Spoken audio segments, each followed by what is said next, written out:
देखिए हमारा next topic है इसमें स्ट्रक्चर ऑफ प्रोटीन। प्रोटीन की स्ट्रक्चर क्या हो सकती है, वो किस फॉर्म में अरेंज हो सकती है, वो क्या स्ट्रक्चर बना सकती है। तो देखिए जो सबसे पहले हमें पता है कि पेप्टाइड बॉन्ड जुड़ के एक लीनियर चेन बनाता है। तो किसी भी प्रोटीन में या पॉलीपेप्टाइड में जो लीनियर सीक्वेंस है, यानी फर्स्ट पोजीशन पे कोई एक अमीनो एसिड है, सेकंड पे कोई दूसरा, थर्ड पे कोई तीसरा, फोर्थ पे कोई अलग और सिक्स पे कोई अलग, 5 पे अलग, 6 पे अलग एंड सो ऑन। मतलब ये एक पार्टिकुलर लीनियर सीक्वेंस है प्राइमरी स्ट्रक्चर, जो हमें ये बताती है कि किस पोजीशन पे कौन सा अमीनो एसिड है। तो अगर पोजीशन पे अमीनो एसिड चेंज हो गए, इसका मतलब हमारी जो प्राइमरी स्ट्रक्चर है वो डिफरेंट हो गई। तो एक particular sequence of amino acid जो कि लीनियर चेन है, उसको हम डिस्क्राइब करते हैं प्राइमरी स्ट्रक्चर। यानी जो प्रोटीन की स्ट्रक्चर है हम उसको बोलते हैं प्राइमरी स्ट्रक्चर हो सकती है, सेकेंडरी हो सकती है, टर्शरी हो सकती है और क्वाटरनरी हो सकती है। यानी 4 लेवल ऑफ ऑर्गेनाइजेशन हो सकते हैं प्रोटीन स्ट्रक्चर के। तो जो हमारी सबसे पहली है प्राइमरी स्ट्रक्चर, उसमें अमीनो एसिड एक पार्टिकुलर सीक्वेंस में होते हैं, लीनियर सीक्वेंस में, और उस हर सीक्वेंस में हर पोजीशन पर हमें पता होता है कि कौन सा अमीनो एसिड किस पोजीशन पर है। तो अगर कोई हमें स्ट्रक्चर अमीनो एसिड की पोजीशन के बारे में बता रही है तो वो प्राइमरी सीक्वेंस है या प्राइमरी स्ट्रक्चर है। देखिए सेकेंडरी स्ट्रक्चर का मतलब है कि जब प्राइमरी स्ट्रक्चर खुद टर्न होती है और टर्न होके सेकेंडरी स्ट्रक्चर बनाती है। तो सेकेंडरी स्ट्रक्चर 2 हो सकती है, एक तो हमारी अल्फा हेलिक्स है और दूसरी हमारी है बीटा प्लेटेड स्ट्रक्चर। यानी जो सेकेंडरी स्ट्रक्चर है उसके 2 कन्फर्मेशन है, एक है हमारी अल्फा हेलिक्स, दूसरी है beta pleated structure. Alpha helix में देखिए जो चेन है वो हेलिकली टर्न हो जाती है, और इसमें जो साइड चेन यानी आर ग्रुप है उसका कोई रोल नहीं है। जो CO और NH ग्रुप लीनियर सीक्वेंस में है, जो सीक्वेंस में मेन पेप्टाइड चेन में, उसी का यहाँ पर इंपॉर्टेंट रोल है।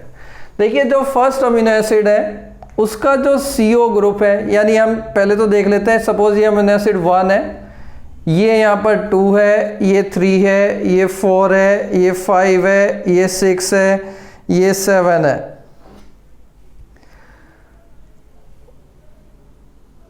ठीक है, तो यहाँ पर जो फर्स्ट अमीनो एसिड का CO ग्रुप है वो नेक्स्ट 4th अमीनो एसिड के NH ग्रुप के साथ यहाँ पर हाइड्रोजन बॉन्ड बनाएगा। यानी जो फर्स्ट पोजीशन पर है वो नेक्स्ट 4th पोजीशन पर जो अमीनो एसिड है उसके NH के ग्रुप के साथ यहाँ पर हाइड्रोजन बॉन्ड बनाएगा, और जो सेकंड है वो नेक्स्ट 4 के साथ बनाएगा। यानी जो सेकंड है अमीनो एसिड वो आपका किससे बनाएगा, नेक्स्ट 4th के साथ। तो नेक्स्ट 4th कौन सा होगा हमारा, 1 2 3 4, यानी इसके साथ बनाएगा। जो हमारा सेकंड है वो नेक्स्ट 4th के साथ बनाता है। यानी जो आपका ये हाइड्रोजन बॉन्ड बनेगा वो किसके बीच में बनेगा, जो COO है और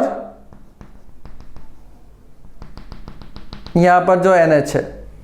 तो CO सेकंड का CO ग्रुप का किसके साथ इंटरेक्शन होगा, नेक्स्ट जो हमारा 4th अमीनो एसिड होगा। तो नेक्स्ट 4th अमीनो एसिड कौन सा होगा, जो कि हमारा 6 नंबर का होगा। तो इसके साथ यहाँ पर हाइड्रोजन बॉन्डेड होगी। यानी कहने का मतलब है जो ये हेलिकली अरेंज्ड है, इस हेलिकल अरेंज में जो फर्स्ट अमीनो एसिड है का CO ग्रुप है वो नेक्स्ट 4th के साथ NH ग्रुप के साथ हाइड्रोजन बॉन्ड बनाता है। तो एक ही चेन में हाइड्रोजन बॉन्डिंग हो रही है यहाँ पर, तो इसे हम बोलते हैं intramolecular hydrogen bonding, intramolecular hydrogen bonding. क्योंकि ये जो हमारा फीचर्स है ये एक ही पॉलीपेप्टाइड का है, यानी एक ही पॉलीपेप्टाइड टर्न होके इस हेलिक्स को बना सकती है। तो इसका इंपॉर्टेंट फीचर्स यहाँ पर क्या है कि जो फर्स्ट आपका अमीनो एसिड का CO ग्रुप है वो नेक्स्ट वाला जो फोर्थ होगा सीक्वेंस में उसके साथ ये हाइड्रोजन बॉन्ड बनाएगा एंड सो ऑन। तो ये हाइड्रोजन बॉन्ड इस हेल्पा हेलिक्स को, जो कि एक सेकेंडरी स्ट्रक्चर है, इसको स्टेबलाइज करते हैं। देखिए सेकेंडरी स्ट्रक्चर में अगर प्लेट लाइक अरेंजमेंट है तो उसको हम बोलते हैं बीटा प्लेटेड स्ट्रक्चर, यानी जो सेकेंडरी स्ट्रक्चर में जो दूसरा कन्फर्मेशन है वो बीटा प्लेटेड स्ट्रक्चर है। तो यहाँ पर ये प्लेट की फॉर्म में एक पॉलीपेप्टाइड चेन अरेंज होती है और दूसरी यहाँ पर अरेंज होती है। देखिए अगर अरेंजमेंट ऐसा है कि जो फर्स्ट है आपका अमीनो एसिड इस एंड पे अगर NH है और इस एंड पे दूसरी पॉलीपेप्टाइड का CO ग्रुप है तो इनके बीच में हाइड्रोजन बॉन्डिंग होगा। ऐसे ही आपका जो CO है इसके नेक्स्ट NH के साथ हाइड्रोजन बॉन्डेड होगा, यानी यहाँ पर जो हाइड्रोजन बॉन्ड बन रहा है वो दो पॉलीपेप्टाइड के बीच में बन रहा है। दो पॉलीपेप्टाइड के बीच में, एक ये पॉलीपेप्टाइड है, एक ये पॉलीपेप्टाइड है। लेकिन ये हाइड्रोजन बॉन्डिंग एक ही पॉलीपेप्टाइड में भी हो सकती है, यानी जो बीटा प्लेटेड स्ट्रक्चर है वो फीचर्स हो सकता है एक ही सिंगल पॉलीपेप्टाइड का और दो पॉलीपेप्टाइड का भी।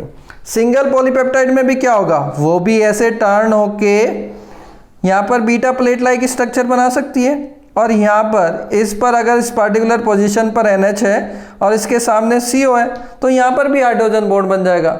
यानी हम कह सकते हैं जो बीटा प्लेटेड स्ट्रक्चर है उसमें एक पॉलीपेप्टाइड भी बीटा प्लेटेड स्ट्रक्चर बना सकती है और दो पॉलीपेप्टाइड के बीच में भी बीटा प्लेटेड स्ट्रक्चर बन सकती है।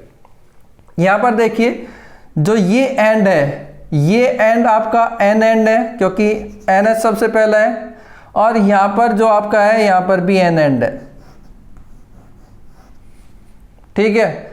यहाँ पर कौन सा एंड है, C है और यहाँ पर कौन सा है, C, इस दूसरी पॉलीपेप्टाइड का। तो ऐसे अरेंजमेंट को हम बोलते हैं एंटी पैरेलल अरेंजमेंट, यानी जिस इस साइड की अगर हम बात करें तो यहाँ पर इस पॉलीपेप्टाइड का N टर्मिनल है और इस पॉलीपेप्टाइड का कौन सा टर्मिनल है, C। ऐसे ही दूसरी पर यहाँ पर इसका N है तो इसका C है। ऐसे अरेंजमेंट को हम बोलते हैं anti parallel beta pleated structure. अगर यहाँ पर कंसीडर करो यहाँ पर भी N होता और यहाँ पर भी N होता, या यहाँ पर C होता और यहाँ पर भी C होता, यानी अगर दोनों एंड पर सेम टर्मिनल होते तो उसको हम बोल देते पैरेलल अरेंजमेंट या पैरेलल बीटा प्लेटेड स्ट्रक्चर। तो यहाँ पर भी जो सेकेंडरी स्ट्रक्चर है बीटा प्लेटेड, इसका इंपॉर्टेंट फीचर्स क्या है कि यहाँ पर भी हाइड्रोजन बॉन्डिंग है। यहाँ पर भी जो इस सेकेंडरी स्ट्रक्चर को स्टेबलाइज कर रही है वो हाइड्रोजन बॉन्डिंग है और ये हाइड्रोजन बॉन्डिंग दोनों हो सकती है। अगर दो पॉलीपेप्टाइड के बीच में हो रही है तो इंटरमोलिकुलर हाइड्रोजन बॉन्डिंग, और एक ही पॉलीपेप्टाइड के बीच में हो रही है, एक ही पॉलीपेप्टाइड के अंदर हाइड्रोजन बॉन्ड बन रहे हैं तो वो आपका क्या होगा, intramolecular hydrogen bonding. Alpha helix में सिर्फ इंट्रा है, यानी एक ही पॉलीपेप्टाइड का वो फीचर्स है, लेकिन जो बीटा प्लेटेड स्ट्रक्चर है उसमें इंटर भी हो सकती है और इंट्रामोलिकुलर हाइड्रोजन बॉन्डिंग भी हो सकती है। अब इसके हम नेक्स्ट लेवल पर चलते हैं, टर्शरी स्ट्रक्चर। देखिए सेकेंडरी स्ट्रक्चर ही फिर टर्न होके आपस में डिफरेंट 3 डायमेंशन में इंटरेक्शन करके टर्शरी स्ट्रक्चर बनाती है, यानी जो सेकेंडरी स्ट्रक्चर है वो खुद ही फोल्ड हो जाती है और फोल्ड होके आपका टर्शरी स्ट्रक्चर बनाती है। टर्शरी स्ट्रक्चर का इंपॉर्टेंट फीचर्स क्या है कि इसमें जो साइड चेन है, देखिए ये जो मेन हमने बनाई है ना, ये तो आपका कौन सा है, जो आपकी NHCO ग्रुप है वो एक चेन में है और जो R ग्रुप है ये R ग्रुप है जो कि इससे डेविएट हो रहे हैं। तो यहाँ पर जो इंपॉर्टेंट फीचर्स है, अमीनो एसिड के R ग्रुप भी इसमें रोल प्ले करते हैं। सेकेंडरी स्ट्रक्चर या प्राइमरी स्ट्रक्चर में अभी तक हमारा R ग्रुप का कोई रोल नहीं है, R ग्रुप के इंटरेक्शन से कुछ नहीं बना है। यहाँ पर R ग्रुप का इंटरेक्शन एक अमीनो एसिड दूसरे डिफरेंट अमीनो एसिड के साथ डिफरेंट पोजीशन पर R ग्रुप के साथ इंटरेक्शन होता है। तो देखिए अगर यहाँ पर कोई अमीनो एसिड है जिसका CO नेगेटिव है और दूसरी पोजीशन पर कहीं CO है और इनके बीच में मेटल आ जाता है और मेटल के थ्रू ये बॉन्ड बनाते हैं, तो इसको हम बोलते हैं मेटल कोऑर्डिनेशन बॉन्ड। दूसरा क्या हो सकता है, देखिए आपको पता है सिस्टीन की स्ट्रक्चर, तो यहाँ पर अगर 2 सिस्टीन है और 2 डिफरेंट पोजीशन पर है तो इनके ग्रुप आपस में इंटरेक्शन कर सकते हैं और डाइसल्फाइड बॉन्ड बना सकते हैं। यानी जो टर्शरी स्ट्रक्चर है उसका फीचर्स क्या है, मेटल कोऑर्डिनेशन बॉन्ड हुआ, डाइसल्फाइड बॉन्ड हुआ, और यहाँ पर अगर एक अमीनो एसिड में यहाँ पर NH3 पॉजिटिव है, दूसरा अमीनो एसिड उसका CO नेगेटिव है, और ये दोनों अगर पास है तो इनके बीच में इलेक्ट्रोस्टैटिक इंटरेक्शन हो सकता है। इलेक्ट्रोस्टैटिक का मतलब डिफरेंट चार्ज के बीच में इंटरेक्शन, तो यहाँ पर भी बॉन्ड बन सकता है इलेक्ट्रोस्टैटिक। दूसरा, अगर यहाँ पर COH ग्रुप है और यहाँ पर किसी अमीनो एसिड का OH ग्रुप है, वो आपको जब मैंने स्ट्रक्चर बताई थी तो वो आपको आइडिया होगा कि R ग्रुप में किस में OH होता है, किस में COH ग्रुप होता है। जैसे एस्पार्टिक एसिड में COH होता है और जो आपका सीरीन है उसमें OH ग्रुप होता है। तो यहाँ पर इनके बीच में अगर बॉन्ड हो रहा है O और H के बीच में, तो ये होगी आपकी हाइड्रोजन बॉन्डिंग। अगर सिमिलर ग्रुप है, जैसे ये 2 वेलाइन है और इन 2 वेलाइन के जो ये सिमिलर ग्रुप है, तो इनके बीच में क्या होगा, ये वाटर को रेपल करेंगे क्योंकि ये हाइड्रोफोबिक होते हैं। तो वाटर को निकालेंगे तो बीच में निकालने के उसमें ये एक दूसरे के पास आ जाते हैं, तो इनके बीच में एक इंटरेक्शन हो जाता है जिसे हम बोलते हैं हाइड्रोफोबिक इंटरेक्शन।